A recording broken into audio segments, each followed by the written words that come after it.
தொழுகும் போது கூட. அப்படி இருக்கும் பொழுது தொழுகாத நிலையிலே மற்ற காலங்களிலே அவர்கள் வெளியே வருவது இருக்கிறதே, அது முற்றிலும் மார்க்கத்திற்கு புறம்பானது, முற்றிலும் மார்க்கத்திற்கு புறம்பானது, முற்றிலும் மார்க்கத்திற்கு புறம்பானது. இந்த காலத்தில் அதெல்லாம் முடியுமா? நிச்சயமாக எந்த காலத்திலும் முடியும். இந்த மார்க்கம் இருக்கிறதே, அது எந்த காலத்திற்கும் எல்லோருக்கும் அவர்களுடைய வாழ்க்கையை சரியாக ஆக்குவதற்குரிய மார்க்கமே தவிர யாரையும் சிரமப்படுத்துவதற்கோ, யாரையும் சிக்கலிலே ஆக்குவதற்கோ, யாருக்கும் தொல்லை கொடுப்பதற்குள்ள மார்க்கம் இல்லை. மனிதர்கள் நிம்மதியாக வாழ்வதற்குரிய வழிக்கு பெயர் தான் இஸ்லாம். யாரையும் துன்பப்படுத்துவதற்கு பெயர் இஸ்லாம் அல்ல. எனவே அவர்களுடைய முன்னேற்றம் என்று நீங்கள் வேண்டுமானால் பெயர் வைத்துக் கொள்ளுங்கள். அவர்கள் வீதியிலே வருவதை, அவர்களுடைய உடலையும் அவர்களுடைய அழகுகளையும் வெளியே காட்டித் தருவதற்குத்தான் பெயர் நாகரிகம் என்று நீங்கள் வேண்டுமானால் பெயர் வைத்துக் கொள்ளலாம். ஆனால் அழகு என்றால் என்ன, நாகரிகம் என்றால் என்ன, விவேகம் என்றால் என்ன, முன்னேற்றம் என்றால் என்ன என்பதை முஹம்மது ரசூலுல்லாஹ்விடத்திலே கேளுங்கள் ஸல்லல்லாஹு அலைஹி வஸல்லம். வகரன ஃபீ புயூத்திகுன்ன, குர்ஆனிலே அழுத்தமான வார்த்தை பெண்களை பார்த்து, அது ரசூலுல்லாஹி ஸல்லல்லாஹு அலைஹி வஸல்லம் மனைவிகளையே பார்த்து அல்லாஹ் சொல்லுகிறான், வகரன ஃபீ புயூத்திகுன்ன, பெண்களே உங்களுடைய வீட்டுக்குள்ளே நீங்கள் இருங்கள். அவர்களுக்கே அந்த சட்டம் என்று சொன்னால் தாய்மார்களே, சகோதரிகளே, இன்றைக்கு இருக்கிற நமக்கு என்ன சட்டம்? அவர்கள் பரிசுத்தமானவர்கள், உம்மஹாத்துல் முஃமினீன், முஃமின்களுடைய தாய்மார்கள், அவர்களுக்கே அல்லாஹ் சொல்லுகிறான், நீங்கள் வீட்டை விட்டு வெளியே வராதீர்கள். ஹஜ்ரத் ஆயிஷா ரலியல்லாஹு தஆலா அன்ஹா, ரசூலுல்லாஹ் அவருடைய மனைவி, எவ்வளவு தூய்மையானவர்கள். அவர்கள் பாவம் செய்வதை பற்றி நினைப்பார்களா? நினைக்க முடியுமா? அப்படிப்பட்டவர்களா அவர்கள் ரசூலுடைய மனைவியார்கள்? இல்லையே. அப்படி இருக்க அவர்கள் சொல்லுகிறார்கள், நாங்கள் ஹஜ்ஜுக்கு போகிற காலத்திலே முகத்திலே துணிபடக்கூடாது. முகத்திலே எஹ்ராம் கட்டி இருக்கும் போது, ஹஜ்ஜுக்கு எஹ்ராம் கட்டி இருக்கும் போது பெண்களை பொறுத்தவரை முகத்திலே துணிபடக்கூடாது. இது சட்டம். அதற்கு ஆயிஷா சொல்லுகிறார்கள், நாங்கள் எஹ்ராம் கட்டி இருக்கிற நிலையிலே அந்நிய ஆண்கள் வந்தால் விசிறி போன்ற ஒன்றை வைத்து முகத்தை மறைத்துக் கொள்வோம், அவர்கள் பார்க்காமல் இருப்பதற்காக. அவர்கள் போன பிறகு எடுத்துக் கொள்வோம். முகத்திலே துணிதானே படக்கூடாது. முகத்தை விட்டு கொஞ்சம் தூரமாக்கி வைத்து, தள்ளி வைத்து, விசிறி போன்ற ஒன்றை வைத்து முகத்தை அவர்கள் பார்க்காமல் மறைத்துக் கொள்வோம் என்று அதற்கு ஆயிஷா சொல்லுகிறார்கள். அந்நிய ஆண்கள் தாய்மார்களை உங்களை பார்க்க கூடாது, பார்க்க நீங்கள் அனுமதிக்க கூடாது. அவர்கள் பார்த்தால் உங்களுக்கு ரோஷம் வர வேண்டும். அதற்கு பெயர் தான் ஈமான், அதற்கு பெயர் தான் இஸ்லாம். என்னை இன்னொரு ஆண் பார்ப்பதா? என்னுடைய அழகை இன்னொரு ஆண் பார்ப்பதா? என்னுடைய உருவத்தை இன்னொரு ஆண் பார்ப்பதா? சோதரர்கள், உருவத்தை கூட பார்க்க கூடாது.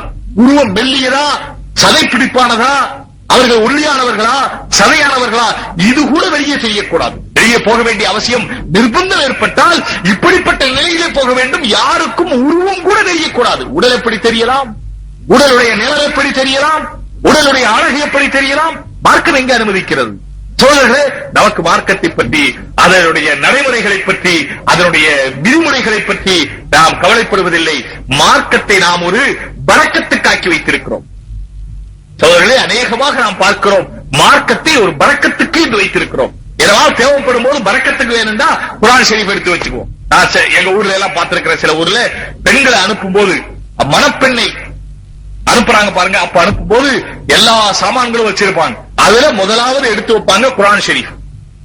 குர்ஆன் ஷரீஃப் வச்சிட்டு தான் அதுக்கு பின்னால கேமரா இருக்கும், அது இருக்கு, அதெல்லாம் அது ஹராமானதெல்லாம் பின்னால. முதல்ல பரக்கத்துக்கு குர்ஆன் எடுத்து வச்சிருங்க. குர்ஆன் பரக்கத்துக்குள்ள ஒரு காரியமாக்கிட்டோம். என்னவாது வேணுமானா குர்ஆனை கண்ணுல ஒட்டி, வாயில ஒட்டி, மேல தூக்கி வச்சிருவோம். அது மீறி ஆனா ஏதாவது விசேஷ காலம் வந்தா குர்ஆன் ஷரீஃப் எடுத்து ஓதுவாங்க. அப்படியே ஓதினால் கூட அந்த குர்ஆனிலே என்ன அல்லாஹ் சொல்லி இருக்கிறான்? குர்ஆனை பரக்கத்துக்குள்ள ஒரு கிதாபாக அல்லாஹ் தரல, குர்ஆனை வாழ்க்கையினுடைய விதிமுறைகளை சொல்லக்கூடிய ஏடாக அல்லாஹ் தந்திருக்கிறான். அதை பார்த்து பார்த்து நடக்க வேண்டும். ஹுதல் லின்னாஸ், மனிதர்களுக்கு வழிகாட்டுவதாக குர்ஆனை தந்திருக்கிறான். எனவே குர்ஆனை பார்த்து, அது வெறும் குர்ஆன் மட்டும் இல்ல, மார்க்கமும் அப்படித்தான். மார்க்கத்தினுடைய எல்லா காரியத்தையும் அது ஒரு சடங்காக்கிட்டோம். மார்க்கத்தில் என்ன சொல்லப்பட்டிருக்கோ, நிக்காஹ்ல, மௌத்துல, அதுல இதுல இனி ஆயிரம் காரியம் இருக்கு. ஒவ்வொரு காரியத்திலையும் மார்க்கம் இருக்கும். அந்த மார்க்கத்துக்குன்னு கொஞ்சம் பேர் வச்சிருக்கிறோம். அந்த கொஞ்சம் பேரை கொண்டு அந்த மார்க்கத்து காரியத்தை நிறைவேற்றிட்டு, நான் விரிவா சொல்ல விரும்பல, கொஞ்சம் பேரை கொண்டு அந்த மார்க்கத்து காரியத்தை நிறைவேற்றிட்டு அதுக்கு பின்னால் உள்ள காரியம் எல்லாம் நம்ம இஷ்டம் போல செய்துக்கும். இதுக்கு மார்க்கத்துக்கு சம்பந்தம் இல்லை. சொல்லிடுவோம், அல்லாஹ் ரசூல் இங்க வராதீங்க. அல்லாஹ் ரசூலை தவிர அத்தனை அங்க இருக்கும். அல்லாஹ் ரசூலுடைய உத்தரவு மட்டும் அங்கே மதித்து நடக்கப்பட மாட்டாது. உலகத்தில் இருக்கிற அத்தனை பேரையும் திருமணத்திற்கு அழைத்திருப்போம், ஆனால் அல்லாஹ் ரசூலை அழைத்திருக்க மாட்டோம். என்ன அர்த்தம்? அல்லாஹ் ரசூல் சொன்னபடி நடந்திருக்க மாட்டோம். அதனால அல்லாஹ் ரசூல் வர வேண்டியதில்லை. பாக்கியுள்ள அத்தனையும் அங்கே இருக்கு. பிறகு எப்படி சகோதரர்களே ரஹமத் இருக்கும்? பிறகு எப்படி பரக்கத்து இருக்கும்? பிறகு எப்படி வாழ்க்கை புனிதமானதாக ஆகும்? எனவே பெண்களை பொறுத்தவரை மிகவும் கவனித்து நடக்க வேண்டியது, அவர்கள் தங்களுடைய வாழ்க்கையை அல்லாஹ்விற்கு பொருத்தமாக ஆக்குவதற்கு முதல் காரியமாக கவனிக்க வேண்டும் தங்களுடைய வீட்டுக்குள்ளே இருப்பது. இதே போல தங்களுடைய வீட்டாரையும், தங்களுடைய வீட்டில் இருக்கிற ஆண்களையும் அவர்கள் தீன்தாராக, தொழுகையாளிகளாக ஆக்குவதற்கு முயற்சி செய்ய வேண்டும். பெண்கள் விரும்பினால் நிச்சயமாக அவர்கள் நினைத்ததை சாதித்துக் கொள்ளக்கூடிய அல்லாஹு தஆலா சக்தியை, யுக்தியை, புத்தியை, குயுக்தியை அத்தனையும் அல்லாஹ் தந்திருக்கிறார். அவர்கள் விரும்பினால் ஹதீஸில் வந்திருக்கிறது, புகாரி ஷரீஃபுடைய ரிவாயத்திலே, நான் அதாவது அதில் வந்திருக்கிறது, மிகப்பெரிய வலுவான புத்தி உள்ள ஆணை கூட தடுமாறச் செய்துவிடக்கூடிய சக்தி பெண்களை விட வேறொன்றை பார்க்கவில்லை என்று ரசூலுல்லாஹ் சொல்கிறார். எவ்வளவு பெரிய ஆணை கூட தங்களுடைய வழியிலே இழுத்துச் செல்ல முடியும் பெண்களுக்கு. தாய்மார்களே, அல்லாஹ் தஆலா உங்களுக்கு இவ்வளவு பெரிய சக்தியை தந்திருக்கிறான். உங்களுடைய வீட்டாரை நீங்கள் தொழுகக்கூடியவர்களாக ஆக்குங்கள், மார்க்கத்தின்படி நடக்கிறவர்களாக ஆக்குங்கள், மார்க்கத்திற்கு முரண் செய்யாதவர்களாக ஆக்குங்கள். இதே போல உங்களுடைய மக்களை அல்லாஹ்விற்கு பொருத்தமானவர்களாக ஆக்குங்கள். நீங்கள் பெற்றெடுத்த குழந்தைகளை நரகத்திற்காக அனுப்ப போகிறீர்கள். நீங்கள் இவ்வளவு பக்குவமாக வளர்த்து அவர்களை இறுதியிலே நரகத்திற்காக கொண்டு செல்லப் போகிறீர்கள்.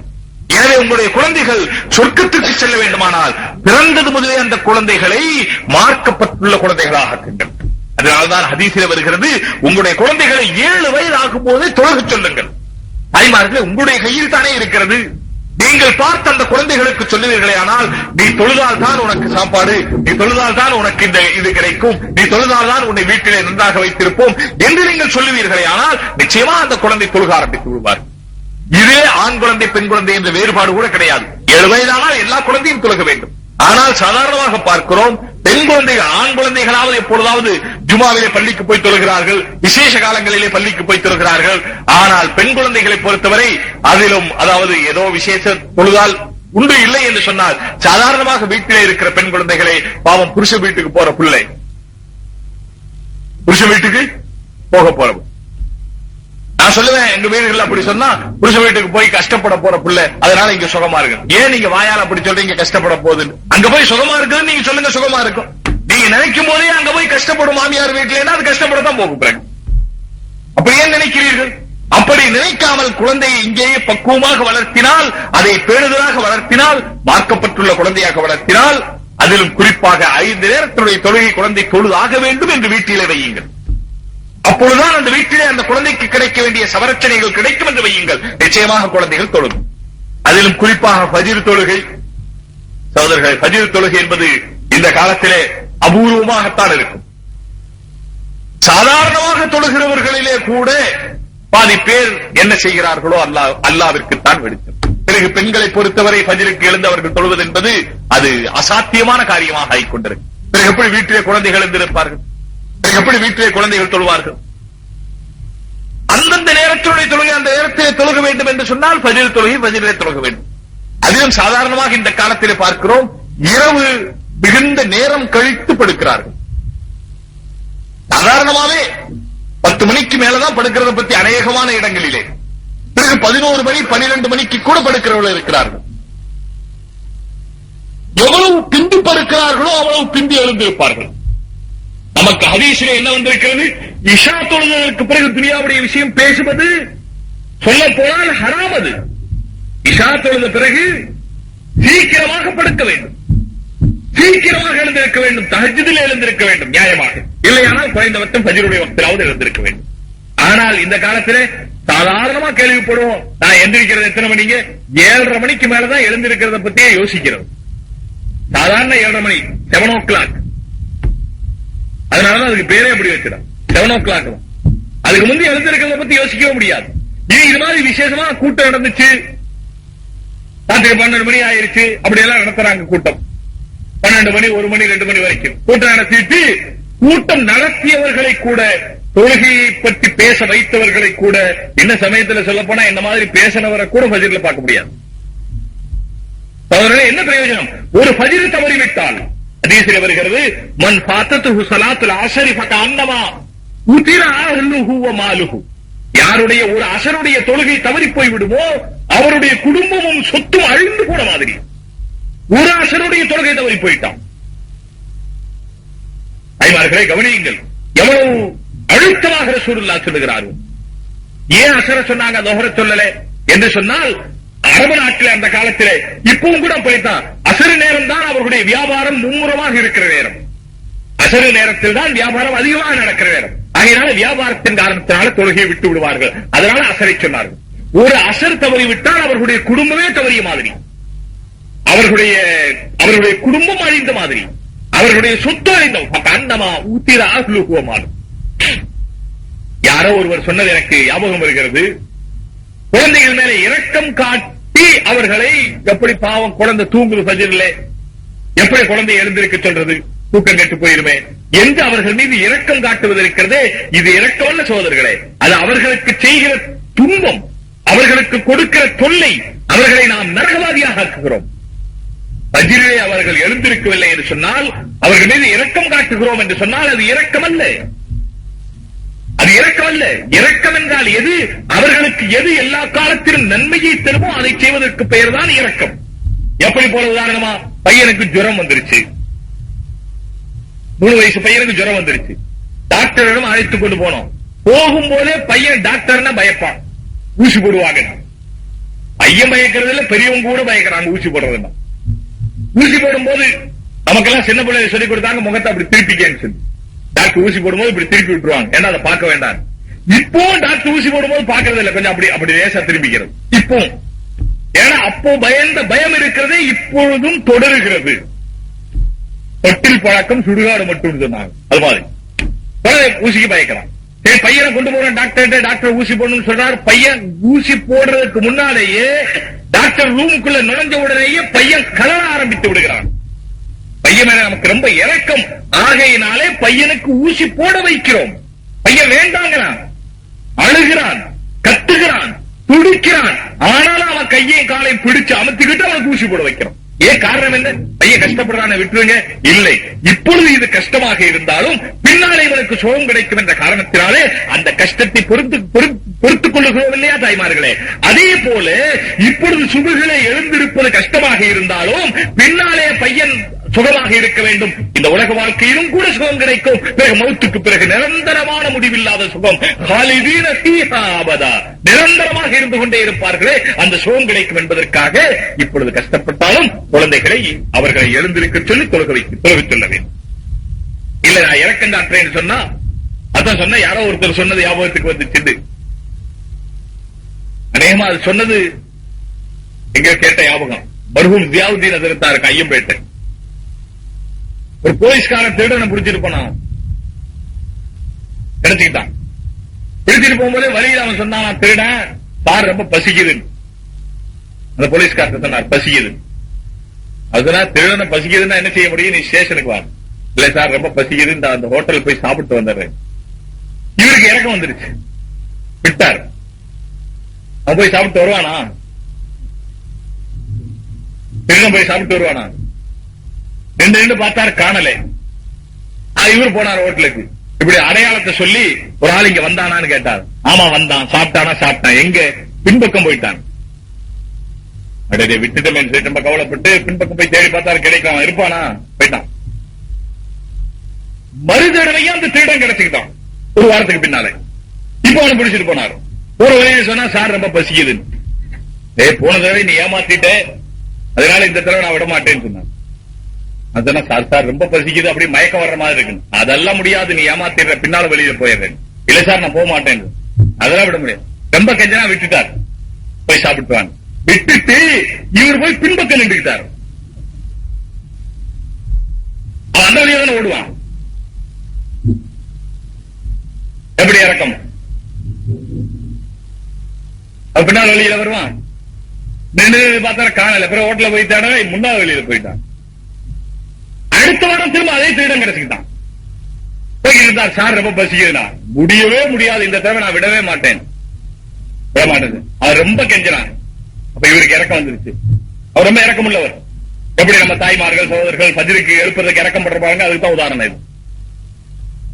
அவர் சொன்னார், போலீஸ்காரர் உன்னை விட்டா நீ ஓடிடுற, அதனால் நீ இங்கே நில்லு, நான் போய் உனக்கு இட்லி வாங்கிட்டு வர்றேன். இவர் போயிட்டார்.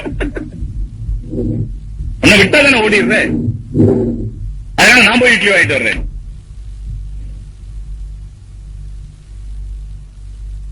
இதுபோல்தான் நாம் நம்முடைய குழந்தைகளின் மீது இரக்கம் காண்பிக்கிறோம். இந்த இரக்கம் பாதகமாக முடியும். அது மட்டுமல்ல, உலகத்திலேயே பாதகம். உலகத்திலேயே பாதகம் சகோதரர்களே. நன்மையை செய்யாமல் இருப்பதும் பாவங்களை செய்வதும். உலகம் அதை உணர்வதில்லை, நாமும் அதை உணர்வதில்லை. என்னவோ செய்துகிட்டு இருக்கிறோம் நினைக்கிறோம். நாம் செய்யக்கூடிய ஒவ்வொரு காரியமும் நமக்கு பாதகமாக முடிகிறது. அல்லாஹ்விற்கு மாறாக நடந்த பிறகு சுகம் அனுபவித்தவர்கள் இல்லை உலகத்திலே. அல்லாஹ் சொன்னபடி நடக்காமல், ரசூல் சொன்னபடி நடக்காமல் உலகத்திலும் நிம்மதியாக இருக்க முடியாது, மறுமையிலும் நிம்மதியாக இருக்க முடியாது. இது பூரா உலகத்திற்கும் நான் சொல்லவில்லை, அல்லாஹ் விடுத்திருக்கிற சவால். அவர் யாராக இருந்தாலும் சரி, எந்த நாட்டிலே இருந்தாலும் சரி, எந்த அளவிற்கு அவர் முன்னேற்றம் அடைந்திருந்தாலும் சரி, அல்லாஹ் சொல்லி இருக்கிற உத்தரவுகளுக்கு கட்டுப்பட்டு நடக்காமல், சகோதரர்களே, தாய்மார்களே, ரசூலுல்லாஹி ஸல்லல்லாஹு அலைஹி வஸல்லம் சொன்ன வழியிலே நடக்காமல் நிச்சயமாக யாரும் சந்தோஷமாக இருக்க முடியாது. வெளிரங்கத்திலே வேண்டுமானால் நாம் சந்தோஷமாக இருக்கிற மாதிரி தெரியலாமே தவிர, அந்தரங்கத்திலே இருக்கிற மன உளைச்சல், அந்தரங்கத்திலே இருக்கிற மனஸ்தாபங்கள், அந்தரங்கத்திலே இருக்கிற சண்டை சச்சரவுகள் ஒரு குடும்பத்திலே கூட நிம்மதியாக இருக்க முடியாது. இதை சொல்லும் போது எனக்கு ஞாபகம் வருகிறது, எப்பொழுதோ நடந்தது. ஒருவருடனே பேசிக் கொண்டிருந்தேன். அப்ப கேட்டேன், உங்களுக்கு எத்தனை பையன்? சாப்பிடும் போது சொன்னார் 2 பையன். 2 பையன் எங்க இருக்கிறாங்கன்னு கேட்டேன். சொன்னார், ஒரு பையன் எங்கேயோ ஒரு இடத்துல இருக்கார், இன்னொரு பையன் வேற ஊர்ல இருக்கார், 2 பேரும் வேற ஊர்ல இருக்கிறான். அப்ப நான் அவர்கிட்ட கேட்டேன், அப்ப நீங்க ராஜா ராணி மட்டும்தான் வீட்டுல இருக்கிறீங்களா? அவர் பட்டு பதில் சொன்னாரு, நாங்க கீரியும் பாம்பும் மட்டும்தான் வீட்டுல இருக்கிறோம். கீரியும் பாம்பும். நான் கேட்டேன், ராஜா ராணி நடந்தது இது நீண்ட காலமாகிவிட்டது, ஆனாலும் கூட எனக்கு இது மறப்பதில்லை. ஏன் ஒரு குடும்பத்தில் ராஜா ராணியா இருக்கிறது, அடுத்த சந்தோஷமா இருக்கிறீங்களான்னு கேட்டேன். அவர் சொன்னது என்ன, 2 பேரும் சண்டை போட்டுக்கிட்டு இருக்கிறான். எப்ப பார்த்தாலும் எனக்கு அவங்களை பிடிக்காது, அவங்களுக்கு என்ன பிடிக்காது, ஒரே சண்டை வீட்டுல. என்ன காரணம்? சோழர்களே, அல்லாஹ் ரசூலுடைய உத்தரவுக்கு நாம கட்டுப்படலைன்னு சொன்னா நமக்கிடையிலும் கட்டுப்பாடு இருக்கிறது இல்லை, நம்முடைய குழந்தைகளும் நம்முடைய சொல் கேட்கிறது இல்லை. எனவேதான் ரசூலுல்லாஹி ஸல்லல்லாஹு அலைஹி வஸல்லம் நீங்கள் 5 காரியத்தை செய்தால் அல்லாஹ் 5 காரியங்களை செய்கிறார். நீங்கள் 5 காரியங்களை செய்தால் அல்லாஹ் 5 காரியங்களை செய்கிறார். முதலே சொன்னார்கள், அசூசையான காரியங்கள், கெட்ட காரியங்கள், விபச்சாரம், இவைகள் உலகத்திலே நீங்கள் பெருகுமானால், மனிதர்கள் செய்வார்களே ஆனால் அல்லாஹ் என்ன செய்யறான் தெரியுங்களா? ரசூலுல்லாஹி ஸல்லல்லாஹு அலைஹி வஸல்லம் சொன்னார்கள், இன்றைக்கு நடைமுறையை பார்த்துக் கொண்டிருக்கிறோம், இதற்கு மாறு நடக்க முடியாது. இது மகா பெரிய உண்மை. உலகத்திலே விபச்சாரமும் அது போன்ற தீய காரியங்களும் பெருகுமானால் உலகத்திலே புதிய புதிய வியாதிகள் வரும் என்று சொன்னார். புதிய விபச்சாரம் பெருகிற அளவிற்கு வியாதிகள் பெருகும் என்று சொன்னார்கள். இன்னைக்கு வியாதி எப்படிங்க? வியாதி என்பது அது ஒரு, அதாவது பட்டம் மாதிரி, டிகிரி ஹோல்டர் மாதிரி அவர் ஒரு பேஷண்டா இருக்கணும். எனக்கு பிபிங்க அப்படின்னா அவர் எம்ஏ படிச்ச ஒரு மாதிரி. நான் குறை சொல்றேன்னு நினைச்சுக்காதீங்க, நான் ஒரு சுகர் பேஷண்ட், என்ன உண்மையிலேயே அப்படின்னு சொல்லிக்கிறதுல தான் எனக்கு இந்த காலத்துல பெருமை. அதெல்லாம் இல்லாம இருந்தா என்ன அஜர்த்திட்ட ஒண்ணுமே இல்லைன்னு சொல்லிடுவாங்க. அதனால போற இடத்துல எல்லாம் கொஞ்சம் சக்கரை கம்மியா போடுங்க சொல்லணும். அப்போ உங்களுக்கு சுகருங்களா? ஆமாங்க, சந்தோஷம். நான் உண்மை சொல்றேன், எனக்கு பிபிங்க. அப்ப கேட்பாரு அவரு, பெண்களுக்கு கூட தெரியும், ஏபிசிடி படிக்காத பொம்பளைக்கு கூட தெரியும். பிபின்னு சொன்ன உடனே, பிரஷர் சொன்ன உடனே ஹை பிரஷரா லோ பிரஷரா? எல்லா வியாதிக்கும் இங்கிலீஷ்ல தான் பேரு. வியாதிக்கெல்லாம் இங்கிலீஷ்ல தான் பேரு. அவருக்கு சால்ட், அவருக்கு சுகர், அவருக்கு கொலஸ்ட்ரால், பூரா இங்கிலீஷ்ல. மருந்து பேரெல்லாம் இங்கிலீஷ்ல. லோ, ஹை எல்லாம். இனி போனா கேன்சர். அதே மாதிரி இந்த காலத்தில் வர்ற வியாதிகள் எதுவும் போறதில்லை. முன்னால காலத்தில் எல்லாம் நமக்கு தெரிஞ்ச முன்னால காலத்திலே நமக்கு என்னங்க வயசு என்ன ஆயிருச்சுங்க? 80 90 எல்லாம் ஆகலையே, 45 46 47 உள்ள இருக்கு. இந்த அது 3 வயசான்னு கேட்காதீங்க. அதாவது சில பேர் அப்படி நினைச்சுக்கிறாங்க, எப்படி ஆக 47 வயசு ஆகும், அதுக்கு மேல இருக்காது. இந்த நிலைமையிலேயே நமக்கு தெரியும் முன்னால எல்லாம் வியாதி வந்தா போயிடும். எந்த வியாதி வந்தாலும் அதுக்கு மருந்து சாப்பிடுவாங்க, போயிடும். ஹக்கீம் சாப்பிட்ட போவாங்க, தமிழ் வைத்தியர் இருப்பார், அவர்கிட்ட போவாங்க, அவர் லேகியம் கொடுப்பார், கஷாயம் கொடுப்பார், அது சாப்பிட்டா போயிடும், அது முடிஞ்சிடும், அவ்வளவுதான். இப்போ பிபி வந்தா போகுமா, லோ பிரஷர் வந்தா போகுமா, ஹை பிரஷர் வந்தா போகுமா, கொலஸ்ட்ரால் வந்தா போகுமா, சுகர் வந்தா போகுமா? சுகர்னு சொன்னா கூட நல்லா இல்ல தெரிஞ்சு போகுது, டயபிட்டிஸ் சொல்லணும். டயபிட்டிஸ் சொன்னா தான் மரியாதை. பிறகு அதுக்கு சாப்பாட்டை குறைங்கன்னு ரசூலுல்லாஹ் 1400 வருஷத்துக்கு முன்னால சொன்னாங்க. எவ்வளவு சாப்பிடணும்? வயிற்றுல இடம் இருக்கிறதுல 3/4 தான் சாப்பிடணும், அதுக்கு மேல சாப்பிடக்கூடாது. அப்படியே சாப்பிட்டு இருக்கும் போது கூட இடையில நோன்பு வைக்கணும். அப்படியெல்லாம் இருந்தா தான் குடல் கண்டிஷன்ல இருக்கும், இறப்பை கண்டிஷன்ல இருக்கும், உடல் கண்டிஷன்ல இருக்கும். இது ரசூலுல்லாஹ் இயற்கையா சொன்ன மருத்துவம். இப்போ அதெல்லாம் கேட்கல. அப்ப என்ன செய்யணும்? சாப்பிட முடிஞ்ச வரைக்கும் சாப்பிடுறது. நீங்க அப்படி இருக்க மாட்டீங்க, நான் பாக்குறேன். அப்படி எவ்வளவு முடியுமோ அவ்வளவு. நாஸ்டாங்கிற பெயர்ல காலையில அதுக்கு என்னங்க சொல்றது? டிஃபன், நாஸ்டா அல்லது டிஃபன். இங்க சொல்லுவாங்களா இருக்கும், சில சவுத் ஆர்காட்ல பார்த்திருக்கிறேன், பசி ஆடுறது. அவ்வளவுதான், இன்னும் பசி ஆடுறது அவ்வளவுதான். 11 இட்லி 2 கோழி, பசி ஆறிடுச்சு. அப்புறம் கடைசியில சேமியா ஊத்தி, அதுக்கு பாயாசம் ஊத்தி, அதுக்கு அதை ஊத்தி, அது கொஞ்சம் வட்டலப்பம் சாப்பிட்டு எல்லாம் சாப்பிட்டு பசி ஆறு இங்கே இங்கே இங்கே இங்கே வரைக்கும். அதுக்கு பேர் பசி ஆடுறது. பிறகு மத்தியான சாப்பாடு. அப்ப சாப்பாட்டுல அந்த சாப்பாட்டை செலுத்துறதுக்கு அதுக்கு கத்திரிக்காய் பச்சடி, வெங்காயம், தயிர் போட்டு கொஞ்சம் அது இதுக்கெல்லாம் மேல சாப்பிட்டு, அப்புறம் அது ஜீரணமாகிறதுக்கு ஜிலேபி, அது ஜீரணமாகிறதுக்கு வாழைப்பழம், அது ஜீரணமாகிறதுக்கு வெத்தலை பாக்கு. அவர்களே நடைமுறை இல்லையா இது? தேவைக்கு மேல எவ்வளவு முடியுதோ அதுக்கு கீழே சாப்பிடணும், எவ்வளவு முடியுதோ அதுக்கு மேல சாப்பிடக்கூடாது. ஒருத்தர் சாப்பிட்டு நடக்க முடியாம நடந்து வந்தானா, என்னப்பான்னு கேட்டாரு. ரொம்ப சாப்பிட்டேன், நடக்க முடியல. சரி, அப்போ விரலை விட்டு வாந்தி எடுத்துருன்னு சொன்னார். அதுனா அதுக்கு அந்த விரலை விட இடம் இருந்தா இன்னும் கொஞ்சம் சாப்பிட்டு இருப்பேன்.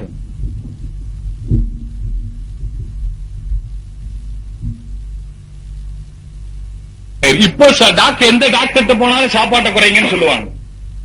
எந்த டாக்டர்கிட்ட போய் கேளுங்க, சாப்பாடு குறைங்க. நிறைய பேரை பார்க்கலாம், நான் அது சாப்பிடுறது இல்ல, இது சாப்பிடுறது இல்ல, நெய் சாப்பிடுறது இல்ல, தயிர் சாப்பிடுறது இல்ல, முட்டை சாப்பிடுறது இல்ல, அதுல மஞ்சக்கருவு சாப்பிடுறது இல்ல, இதெல்லாம். ஆனா சாப்பாட்டை குறைங்கன்னு சொன்ன மரியாதை குறைவு. அதனால டயட் கண்ட்ரோல், அதுக்கு பேரே வச்சிருக்கா டயட் கண்ட்ரோல். யாரும் குறை சொல்றது இல்லை. இன்றைக்கு நடப்பது இந்த வியாதிகள் எல்லாம் வயசு பூரா மருந்து சாப்பிட்டுட்டே இருக்கணும். டயபிட்டிஸ் பேஷண்ட் ஆயிட்டா, சுகர் வந்துட்டா வயசு பூரா மருந்து சாப்பிட்டுக்கிட்டே இருக்கணுமே தவிர சுகர் போகாது. கேன்சர் வந்தா போயிருமா? கேன்சர் வந்தா போயிடும் உயிர். கேன்சர் வந்தா போயிடும், என்ன போய் உயிர் போயிடும். இதுக்கெல்லாம் மேலே வீடமற்ற வாழ்விப்பு வந்திருக்கு எய்ட்ஸ். தினமும் காலையில கேட்கலாம் ரேடியோல, எய்ட்ஸ் என்னங்க? அது வந்தா போகாத வியாதிங்க, அது வராம இருக்கிறதுக்கு என்ன செய்யணும்? ஆண் பெண் தவறான உறவு கொள்ளாமல் இருக்கணும். தினம் ரேடியோல கேட்கலாம். இது இன்னைக்கு தான் உனக்கு புரிஞ்சிச்சு. என்னுடைய முஹம்மது ஸல்லல்லாஹு அலைஹி வஸல்லம் 1400 வருஷத்துக்கு முன்னாலே ஆண் பெண்களுடைய தகாத உறவை தடுக்க வேண்டும் என்று சொன்னார்கள். அப்படி தடுக்காமல் இருந்தால் வியாதி வரும் என்று சொன்னார்களே, அது உங்களுக்கு உரைக்கவில்லையா? இன்னைக்கு தான் உரைக்குதா? இன்னைக்கு தான் புரியுதா? விபச்சாரத்தை தடுக்கிறோம்னா எங்க தடுக்கணும்?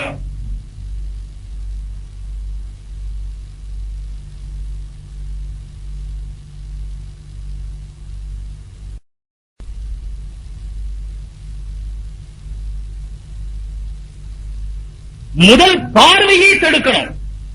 ஆண் பெண்ணை பார்ப்பதையும் பெண் ஆணை பார்ப்பதையும் தடுக்கணும். அங்கதான் விபச்சாரத்துக்கு தடை. எல்லாம் பார்த்துட்டு எல்லாம் முடிஞ்ச பிறகு விபச்சாரத்துக்கு என்ன தடை இருக்கு? எல்லாம் முத்தி போன பிறகு தடுக்கிறது. தும்ப விட்டுட்டு வால் பிடிக்கிறதுன்னு சொல்லுவாங்களே, அது பிடிச்சா தும்பிள்ளையா பிடிக்கணும். விபச்சாரத்தை தடுக்கிறதா தான் முதல்ல பார்வையை தடுக்கணும். அதற்கு அப்துல்லா இப்னு உம்ம மக்தூம் சஹாபி பார்வை இல்லாதவர்கள் வீட்டுக்கு வந்தார்கள். அதற்கு ஆயிஷாவும் இன்னொரு மனைவி ரசூலுல்லாஹ்வுடைய மனைவி இருந்தார்கள். அவர்கள் உள்ளே வந்த உடனே வருகிறார்கள் என்று சொன்ன உடனே ரசூலுல்லாஹ் சொன்னார்கள், நீங்கள் இருவரும் உள்ளே சென்று விடுங்கள் என்று. அப்ப அவர்கள் அந்த பெண்களுக்கு அவர்கள் மனைவிமார்கள் 2 பேரும் கேட்டார்கள், அவருக்குத்தானே பார்வை இல்லையே, அவர் எங்களை பார்க்க மாட்டார் தானே, ஏன் எங்களை உள்ளே போகச் சொல்லுகிறீர்கள்? ரசூலுல்லாஹ் என்ன சொன்னார்கள் தெரியுமா? அப்ப அன்துமா அம்யாவானி, நன்றாக உரைக்கிற மாதிரி சொன்னார்கள். அப்ப அன்துமா அம்யாவானி, நீங்க 2 பேரும் குருடர்களா? என்ன அர்த்தம்? அவர் உங்களை பார்க்க மாட்டார், நீங்கள் அவர்களை பார்ப்பீர்கள் அல்லவா? அதுவும் கூடாது. என்னமாவது நிர்பந்தம் தேவை, வேற வழியே இல்லை. உதாரணமா ஒரு வியாதி, இந்த டாக்டர்கிட்ட காமிச்சுதான் ஆகணும், டாக்டர் பார்த்துதான் ஆகணும், வேற வழி இல்லை. ஆனா பார்க்கறதுல தப்பு இல்லை. இல்லை என்று சொன்ன கோர்ட்ல போன சாட்சி சொன்னா பார்க்கறது தப்பில்லை. தேவையில்லாமல் பெண்கள் ஆண்களை பார்க்கவும் வேண்டியதில்லை, கூடாது. ஆண்கள் பெண்களை பார்க்கவும். விபச்சாரத்திற்கு தடை என்று சொல்லுவது பார்வையிலிருந்து ஆரம்பிக்க வேண்டுமே தவிர தும்ப விட்டுட்டு வாழை பிடிச்சு விபச்சாரம் செய்யாத, அது செய்யாத, இது செய்யாத. ஒயின் கடை வச்சுக்கிட்டே ஒயின் கடை இருக்கு, அங்க எழுதி இருக்கு குடிக்காதே. இது எதுக்குப்பா? பிள்ளையும் ஆட்டி விட்டுக்கிறது, என்னங்க தொட்டியை ஆட்டி விட்டுக்கிறது, பிள்ளைய கிள்ளி விட்டுக்கிறது. என்ன புத்திசாலித்தனம்! எவ்வளவு பெரிய அறிவாளி! ஒயின் கடையில தான் எழுதிருக்கு குடிக்காதே. முன்னால சாராய கடையில் எழுதிருச்சு குடி குடியே கிடைக்கும். அதுக்கு என்ன இருக்குன்னு சொன்னா குடி குடியே கிடைக்கும்னா நீ வந்து குடி, அது உன் குடியை கெடுக்கட்டும் அப்படின்னு அர்த்தம். குடிக்காதேன்னு அர்த்தம் இல்லை, குடி குடியே கெடுக்கும். நீ வந்து குடி, அது உன் குடியை கெடுக்கட்டும். அவர்கள் பாவங்களை தடுப்பது அது எங்கே ஆரம்பிக்கிறதோ அங்கே தடுக்க வேண்டுமே தவிர எங்கே போய் முடிகிறதோ அங்கே தடுக்க முடியாது. எல்லா காரியங்களும் நடந்துவிட்டது. ஒரு ஆணும் பெண்ணும் அவர்கள் விரும்ப ஆரம்பித்து விட்டார்கள். இப்பொழுது அவர்கள் தவறாக நடக்கப் போகிறார்கள். இப்ப போய் தடுத்தால் வெளிச்சத்திலே தான் நீ தடுக்கலாமே தவிர இருட்டிலே நடப்பதை தடுப்பதற்கு உனக்கு என்ன சக்தி இருக்கிறது? வெளிச்சம் தான் தடுக்கலாம், இல்லையானால் எங்கே தடுக்க முடியும்? நிச்சயமாக தடுக்க முடியாது. ரசூலுல்லாஹி ஸல்லல்லாஹு அலைஹி வஸல்லம் விபச்சாரம் பெருகினால் வியாதிகள் பெருகும். இப்ப எய்ட்ஸ் வந்திருக்கு, இது என்னென்ன வருமோ தெரியாது. இதெல்லாம் புதுசு புதுசா வரும், மருந்து புதுசு புதுசா வரும், வியாதி புதுசு புதுசா வரும். எல்லாத்தை விட பெரிய அதாப் என்ன என்று சொன்னால் நரகத்துடைய வேதனை எப்படி முடியாதோ அதே போல துனியாவில் வந்திருக்கிற வியாதியும் முடியாது. இரண்டாவது சொன்னார்கள், ஜகாத் சரியாக கொடுக்காவிட்டால் மழை சரியாக பெய்யாது. மழை பெய்யல என்ன செய்ய முடியும்? மழை பெய்யாது. மழை ஏன் பெய்யல? மரம் வளர்த்துங்க, அது வளர்த்துங்க, இதெல்லாம் சரி நியாயம். ஆனா மரம் இருக்கிற ஊட்டியிலேயே மழை பெய்யலையே, மரமா இருக்கிற ஊட்டியிலேயே மழை பெய்யல. இங்கிலாந்துக்கு போய் இருக்கும்போது சொன்னாங்க ஒரு பகுதியில அங்க மண்ணே பார்க்க முடியாது. இங்கிலாந்து மண்ணே பார்க்க முடியாது, அவ்வளவு பச்சையாதான் இருக்கும். நம்முடைய வயல்வெளிகள் எப்படி இருக்கும் அப்படிதான் இருக்கு. அங்க போயிருக்கும்போது ஒரு பகுதியில் சொன்னாங்க இந்த பகுதியில மழை இல்லைன்னு சொன்னாங்க. வெறும் பச்சையாதான் இருக்கு, பிறகே மழை இல்லை. மரம் வளர்த்தா மழை வரும். ஒரு வீடு ஒரு மரம், அப்புறம் ஒரு வீடு ஒரு குழந்தை, என்னவா சொல்லுங்க. ஆக மரம் வளர்த்தால் மழை வரும் என்று சொன்னால் மரமாக இருக்கிற ஊட்டியிலேயே மழை வரல, இங்கிலாந்துல மழை பெய்யலைன்னு சொல்றாங்க. ஏன் பெய்யலை? அந்த கொள்கையை தவறு சொல்லல. ஆனால் மழையினுடைய அடிப்படை காரணம் இருக்கிறது, அது பெய்வதும் பெய்யாமல் இருப்பதும், போதுமான மழை பெய்வதும் போதுமானதற்கு அதிகமாக பெய்து அழிவு ஏற்படுவதும்.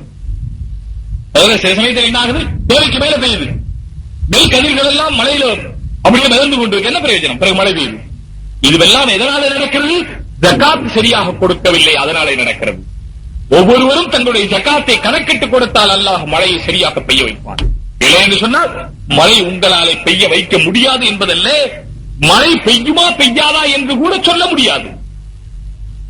மழை உங்களாலே சொன்னால் இங்க இருக்கிறவங்கள சொல்லல, இந்த பூரா உலகத்தை பார்த்து நான் சொல்லுகிறேன். உங்களாலே மழை பெய்ய வைக்க முடியாது என்பதல்ல, உங்களாலே மழை இந்த நேரத்தில் பெய்யும் அல்லது பெய்யாது என்று சொல்லக்கூட முடியாது. அபராய்துல்மா அல்லது தஷ்ரபூன், நீங்கள் குடிக்கிற தண்ணீரை பற்றி எப்பொழுதாவது சிந்தித்தீர்களா? அல்லாஹ் குர்ஆனில் கேட்கிறான். அன்தும் அன்ஸல்துமூஹு மினல் முஸ்னி அம் நஹ்னுல் முன்ஸிலூன், மேகத்திலிருந்து அதை நாம் இறக்கிறோமா அல்லது நீங்கள் இறக்கிறீர்களா? அல்லாஹ் கேட்கிறான். மேகத்திலிருந்து நாம் இறக்கிறோமா அல்லது நீங்கள் இறக்கிறீர்களா? யாராவது சொல்லுகிறவர்கள் இருக்கிறார்களா அல்லாஹ் இறக்கவில்லை நான் தான் இறக்கிறேன் என்று? அல்லாஹ் இறக்கவில்லை, நாங்கள் எங்களுடைய நாட்டுடைய விஞ்ஞானிகள் இருக்கிறார்கள் என்று சொல்லுகிற யாராவது இருக்கிறார்களா? இதுவரை பிறந்திருக்கிறார்களா அல்லது இனி பிறக்கப் போகிறார்களா? நிச்சயமாக இல்லை சகோதரர்களே. அழுத்தமான கேள்வி, கியாமத் வரை இதுதான் கேள்வி. குர்ஆன் எல்லாம் மாறுறதில்லை, குர்ஆன் மாறுறதில்லை, குர்ஆனுடைய சட்டம் மாறுறதில்லை. ஏன் மாற வேண்டிய தேவையில்லை. மனிதனுடைய சட்டம் எல்லாம் மாறிக்கிட்டே இருக்கும். நாட்டில் எத்தனை சட்டம் மாறிக்கிட்டே இருக்கு, அதை பற்றி விமர்சனம் செய்ய ஆரம்பிச்சு ரொம்ப நேரம் ஆக வேண்டியது. சட்டங்கள் அவ்வப்பொழுது மாறிக்கொண்டே இருக்கிறது. ஆனால் அரசியல் சாசனத்தை கூட மாற்ற வேண்டும் என்று சொல்லுகிறார்கள். அதுவெல்லாம் மாறும். ஆனால் குர்ஆன் மனித சமுதாயத்திற்கு நிம்மதி கொடுப்பதற்காக வந்தது. அதை மாற்ற வேண்டிய அவசியமே இல்லை, மாற்ற வேண்டிய தேவையே இல்லை. எனவே மழை பெய்யுமா பெய்யாதா இது அல்லாஹ்வுக்குத்தான் தெரியுமே தவிர வேறு யாருக்கும் தெரியாது. 5 விஷயங்களை அல்லாஹ் சொல்லுகிறான். அல்லாஹ் வானிலை அறிக்கை என்ன கேட்போம்? வானிலை அறிக்கையில தஞ்சாவூர், மதுரை, தாய்தேமில்ல, திருச்சி, திருநெல்வேலி மாவட்டங்களில் எங்கிருந்து இது வரைக்கும்? தஞ்சாவூர்ல ஆரம்பிச்சு திருநெல்வேலி வரைக்கும் மிதமானது முதல் கனமானது வரை. எங்க ஆரம்பிச்சு எங்க வரைக்கும்? மிதம் தான் அவ்வளவு, கனம் தான் கூடுதல். மழை பெய்ய கூடும். என்ன அர்த்தம் இதுக்கு? பெய்ய கூடும் என்ன அர்த்தம்? பெய்யாமல் இருக்கவும் கூடும். எங்க பெய்யும் அதுவும் சொல்லலை. தஞ்சாவூர்ல இருந்து ஆரம்பிச்சு எங்க வரைக்கும்? திருநெல்வேலி வரைக்கும். எந்த ஜில்லால பெய்யும்? எது இல்ல, எல்லா ஜில்லாவிலையும். எவ்வளவு பெய்யும் அதுக்கும் புடி கொடுக்கல. மிதமானது முதல் கனமானது வரை பெய்யவும் பெய்யக்கூடும், அதாவது பெய்யாமல் இருக்கவும் கூடும். பெய்யலன்னு சொன்னா நாங்க பெய்ய கூடும் தானே சொன்னோம். மிதமா பெய்ஞ்சா நாங்க சொன்னோம்ல மிதமா பெய்யும். கொஞ்சம் பெய்ஞ்சா அதான் கொஞ்சம் சொன்னோம் இல்ல. ரொம்ப பெய்ஞ்சிருச்சு அதான் கனம் சொன்னோம் இல்லையா? தஞ்சாவூர்ல பெய்ஞ்சா ஆமா நாங்க தஞ்சாவூர் சொல்லி இருக்கிறோம் இல்லையா? பெய்யல அதான் பெய்ய கூடும் தானே சொன்னோம், பெய்யாமல் இருக்கவும் கூடும் தானே. இது என்ன அறிக்கை? இதுவும் முன்னேற்றம் என்பதிலே ஆட்சேபனை இல்லை. ஆனால் உறுதியான ஒன்றை யாராலும் சொல்ல முடியாது என்று சொல்வதற்காக வருகிறேன். ஒருத்தட்ட போய் கேட்டாராம், என்ன குழந்தை பிறக்கும்? ஒரு அம்மா கேட்டுட்டான். அவர் சொன்னார் பையன் தான் பிறக்கும். ரொம்ப சந்தோஷம் இந்த அம்மாவுக்கு. போயிருச்சு. கொஞ்ச தூரம் போன பிறகு தாமா அப்படி தவறிட்டா பொம்பளை புள்ள பிறக்கும். வேற என்ன பிறக்கும்? குளக்கட்டைய பிறக்கும். இது போன்றுதான் இருக்குமே தவிர நான் சிந்திப்பதற்காக இதை சொல்லுகிறேன். ஞாபகத்திலே சில விஷயங்களை இருத்த வேண்டும் என்பதற்காக இந்த விஷயங்களை சொல்லுகிறேன். நிச்சயமான ஊர்ஜிதமான ஒரு பதிலை யாராலும் சொல்ல முடியாது.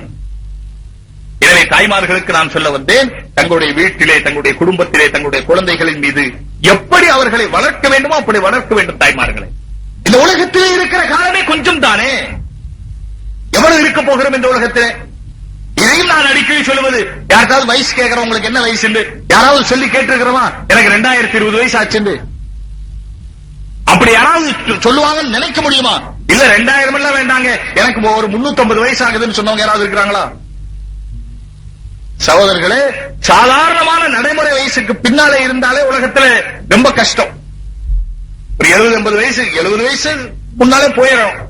70 வயசுக்கு பின்னால இருந்துட்டா மக்கள் சம்பாதிக்க ஆரம்பிச்சிடறாங்க, அவங்களே குடும்பம் நடத்த ஆரம்பிச்சிடறாங்க. எல்லாம் ஆரம்பிச்சதுக்கு பிறகு வீட்டில் நமக்கு என்ன மரியாதை கிடைக்குதுங்க? நம்ம பார்த்திருக்கிறோம் எத்தனை பேருக்கு கிழவன் கிழவிக்கு என்ன மரியாதை கிடைக்குது? எனக்கு அனுபவம் இருக்கிற எங்க வீட்டுல இருந்த ஒரு வயசான அம்மா, யாருன்னு சொல்ல விரும்பல, அந்த வயசான அம்மா கண்டா பேச ஆரம்பிச்சிடும். இந்த அம்மா பேச்சுக்கு பிடிச்சுக்குமேங்கிறதுக்கா அந்த அம்மா கண்ணில் படாமையே போயிரும், படாமையே வந்துரும். பேசுறதுக்கு கூட ஆள் கிடைக்காது சகோதரர்களை. வயசாயிட்டா பேசுறது கூட ஆள் கிடைக்காது. அப்ப இந்த வயசானவர் என்ன செய்யணும்? இது மாதிரி வயசான ஒருத்தர் எங்கேயாவது இருக்கிறாரான்னு தேடணும். அந்த 2 பேரும் உட்கார்ந்தா அந்த காலத்துல அப்படி நெல்லு வித்துச்சு, இந்த காலத்துல இப்படி புல்லு வித்துச்சுன்னு அவங்க தான் பேசிட்டு இருக்கணுமே தவிர எந்த வாலிபர்களும் அவர் கூட பேச தயாராக மாட்டாங்க. கொஞ்சாதி கூட பேச தயார் இல்லை. அதனால சாதாரணமா 50-60 வயசு உலகத்திலே அதுக்கு மேல இருந்தாலே அது தவறாக கருதப்படுகிற காலத்திலே இருக்கிறோம். மரியாதை கொடுக்கிறது இல்லை. தாய் தகப்பனுக்கு மரியாதை கொடுக்கிறது எவ்வளவு முக்கியம். அல்லாஹ்விற்கு அடுத்த, அல்லாஹ் அல்ல ஆனாலும் அல்லாஹ்வே அல்லாஹ்விற்கு அடுத்த அந்தஸ்திலே சொல்லி இருக்கிறான். வகவா ரப்புக அல்லா தஅபுது இல்லா இய்யா, அல்லாஹ்வை தவிர யாரையும் வணங்க கூடாது. வபில் வாலிதைனி இஹ்சானா, தாய் தந்தையர்கள் இருப்பார்களே ஆனால் அவர்களை கண்ணியத்துடனே நடத்த வேண்டும் என்று சொல்லி இருக்கிறான். ஆனால் தாய் தந்தை கண்ணியமா நடத்துறது என்பது இந்த காலத்திலே சர்வசாதாரணமாக பார்க்க முடியாத ஒன்று. இம்மா எவ்வளவு இந்த கல் கிபர் அஹதுஹுமா கிலாஹுமா ஃபலா தகுல்லஹுமா உஃபில் லகுமா வலா தன்ஹருஹுமா வகுல் லஹுமா கௌலன் கரீமா வஹ்ஃபிது லஹுமா ஜனாஹ ذுல்லி வகுல் லஹுமா கௌலன் கரீமா. அல்லாஹ் நீண்ட ஆயத்தை சொல்லி இருக்கிறான். தாய் தந்தை வயோதிகமானவர்கள் உங்களிடத்திலே இருப்பார்களே ஆனால் வாலிபமான தாய் தந்தை தான் உங்களை மிரட்டுவாங்களே. அதனாலதான் அல்லாஹ் அதை சொல்லு, இம்மா எவ்வளவு இந்த கல் கிபரு, வயோதிகம் அடைந்த தாய் தந்தை உங்களுடைய வீட்டிலே இருப்பார்களே ஆனால். அதான் சொன்ன, வாலிபமான தாய் தந்தை தான் உங்களை மிரட்டிக்கிட்டு இருப்பாங்க. வயோதிகமான தாய் தந்தை ஆனால் தான் இந்த வாலிபர்கள், அதே இவருக்கு கல்யாணம் வேற ஆயிருது. கல்யாணம் ஆனதுக்கு பிறகு அது வெளியிருந்து வந்த ஒரு பெண் வீட்டுக்கு வந்த பிறகு இவருடைய அன்பும் பாசமும் பரிவும் அந்த பெண் மேல இருக்க கூடாதுன்னு சொல்லல. தாய் பாசம் தந்தையினுடைய பாசம் குறையக்கூடாது, ஆனால் ஆட்டோமேட்டிக் குறைஞ்சு போகுது. குறைஞ்சு போனால் தாய் தந்தையை அவர்களை ஓரம் கட்டவும் அவர்களை ஒதுக்கவும் இவர் ஆரம்பித்து விடுகிறார் என்ற காரணத்தினாலே அல்லாஹ் சொல்கிறான் வலா தக்குல்லஹு அம்மா யப்லுகன்ன இந்தக்கல் கிப்ரு அஹதுஹுமா வ கிலாஹுமா. இரண்டு பேருமோ அல்லது இருவரில் ஒருவரோ, எவ்வளவு விவரமா அல்லாஹ் சொல்றான் பாருங்க. இரண்டு பேருமோ அல்லது இருவரில் ஒருவர் உங்க இடத்திலே இருந்தால் வலா தக்குல்லஹுமா உஃபின், நீங்கள் அவர்களை பார்த்து என்ன இப்படி அப்படின்னு ஒரு வார்த்தை கூட சொல்லக்கூடாது. அதாவது அவர்களை அவமதிக்கக்கூடிய ஒரு வார்த்தை கூட சொல்லக்கூடாது அல்லாஹ் சொல்றான். வயசாயிருச்சு என்ற காரணத்தினாலே அவர்களாலே ஒன்றும் செய்ய இயலவில்லை, அவர்களுக்கு சம்பாதிக்க முடியவில்லை, அவர்களுக்கு குடும்பத்தை அதாவது மேனேஜ் பண்ணுகிற அதை நிர்வகிக்கிற சக்தி அவர்களிடத்திலே இல்லை.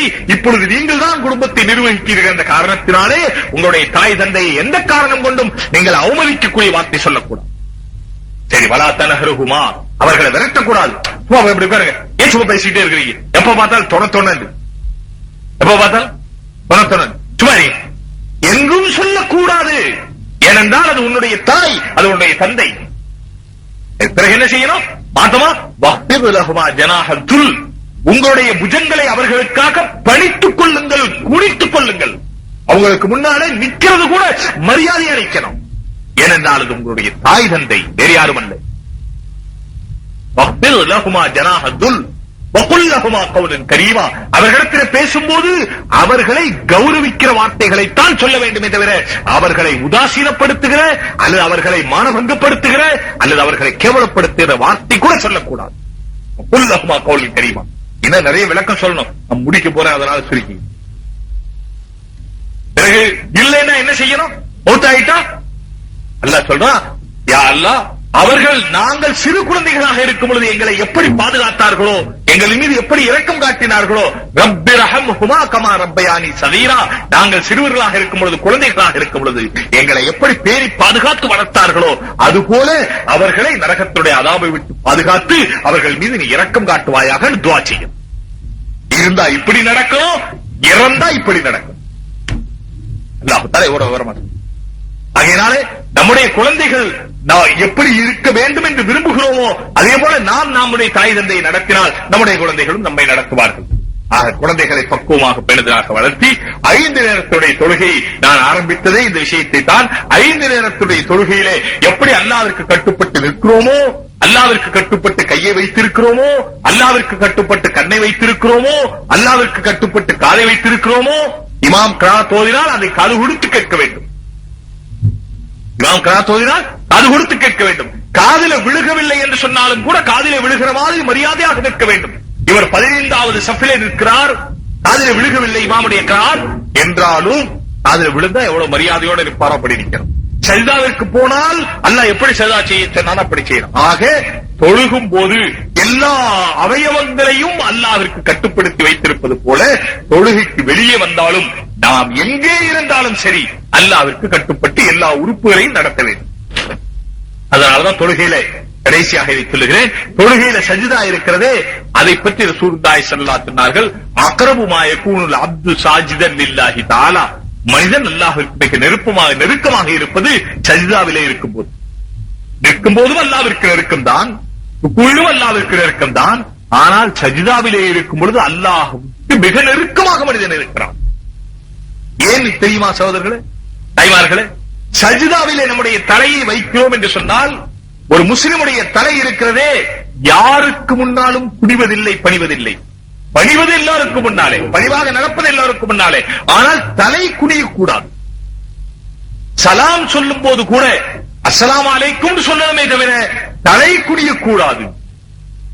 அது முஸ்லிம்களுடைய பழக்கம் அல்ல, மாறாக முஸ்லிம்களுக்கு மாறான பழக்கம். இந்த தலை குனியுமானால் என்னை இந்த தலையை படைத்த அல்லாஹ்வுக்கு முன்னாலே தான் குனியுமே தவிர வேறு யாருக்கு முன்னாலும் குனியாது. சரி, அல்லாஹ்வுக்கு முன்னால எவ்வளவு குனியும்? லேசா குனியறது இல்ல, ருக்குலையும் குனியும். இன்னும் அல்லாஹ் சொன்னா பூமியிலேயே கொண்டு போய் தலையை வச்சிருவேன். என்ன அர்த்தம் இருக்கு? இன்சான் உடலுக்கு சிரசே பிரதானம், இந்த தலைதானே பிரதானம். தலையில தான் மூளை இருக்கு, தலையில தான் கண் இருக்கு, தலையில தான் காது இருக்கு, தலையில தான் மூக்கு இருக்கு, தலையில தான் வாய் இருக்கு, நாக்கு இருக்கு, எல்லாம் தலையில தான் இருக்கு. ஆகிய அந்த தலையை தூக்கி கொண்டிருக்கிற இந்த உடல் உணர்வு அது உடல் பூராவும் இருக்கு, தலையிலும் இருக்கு. ஆக எல்லா புலன்களும் தலையிலே இருக்கிறது. இந்த தலையை கொண்டு போய் சஜ்தாவிலே பூமியிலே வைக்கிறோம். என்ன அர்த்தம்?